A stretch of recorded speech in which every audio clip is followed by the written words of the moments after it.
बिलआम ने देखा कि प्रभु इज़राइलियों को आशीर्वाद देना चाहता है, इसलिए उसने पहले की तरह तंत्र मंत्र छोड़कर अपनी आंखें ऊपर उठाईं और इज़राइलियों को देखा, जो अपने अपने वंश के अनुसार शिविर डाल चुके थे। ईश्वर का आत्मा उस पर उतरा और वो अपना ये काव्य सुनाने लगा। ये बओर के पुत्र बिलआम की भविष्यवाणी है। ये उस मनुष्य की भविष्यवाणी है जो रहस्य देखता है। ये उसकी भविष्यवाणी है जो ईश्वर के वचन सुनता और आत्मा से आविष्ट होकर सर्वशक्तिमान के दर्शन करता है। याकूब, तुम्हारे तंबू कितने सुंदर हैं।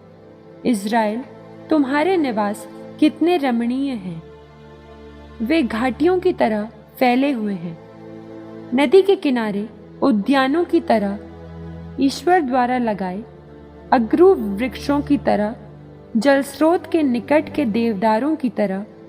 इज़राइलियों के पात्र जल से भरे रहेंगे। उनके बोए हुए खेतों की भरपूर सिंचाई होगी। उनका राजा अगाग से भी महान होगा और उसका राज्याधिकार बढ़ाया जाएगा।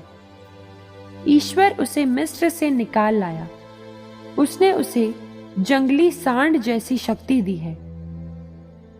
वो विरोधी राष्ट्रों को खा जाता और उनकी हड्डियां तोड़ता है। वो उन्हें अपने बाणों से छेदता है। वो सिंह की तरह झुक कर बैठा है, सिंहनी की तरह झुक कर बैठा है। उसे ललकारने का साहस कौन करेगा? जो उसे आशीर्वाद दे, उसे आशीर्वाद प्राप्त हो।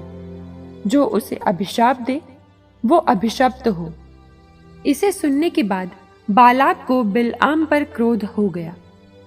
उसने हाथ पर हाथ मारकर बिलआम से कहा, मैंने आपको अपने शत्रुओं को शाप देने के लिए बुलाया था। इसके विपरीत आपने उन्हें 3 बार आशीर्वाद दिया है।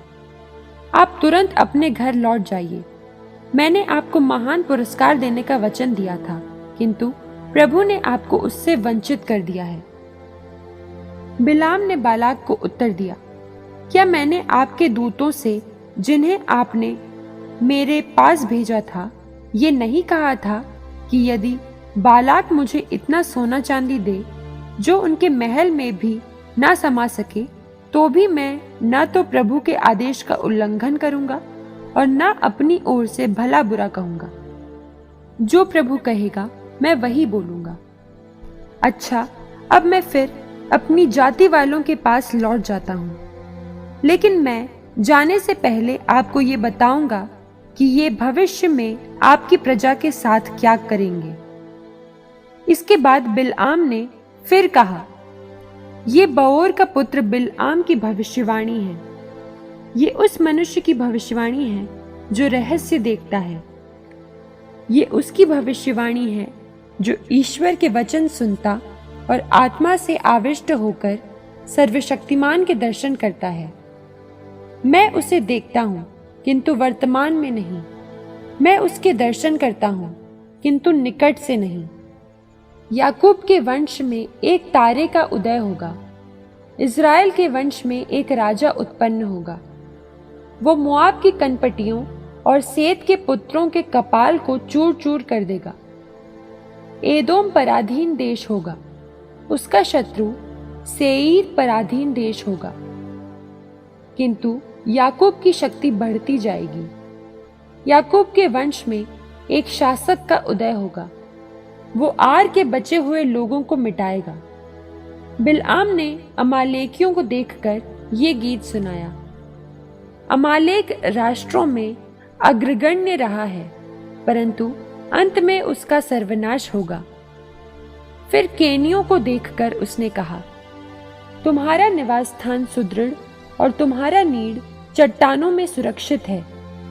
फिर भी काइन का नाश होगा और असूर तुम्हें बंदी बनाकर ले जाएगा। अंत में उसने ये कहा, हाय, जब प्रभु ये सब करेगा तो कौन जीवित रह पाएगा। कित्तीम के तट से जलयान आएंगे। वे असूर और एबेर का दमन करेंगे, किंतु अंत में उनका भी सर्वनाश होगा। इसके बाद बिलआम लौटकर अपने देश चला गया और बालाक भी अपने रास्ते गया।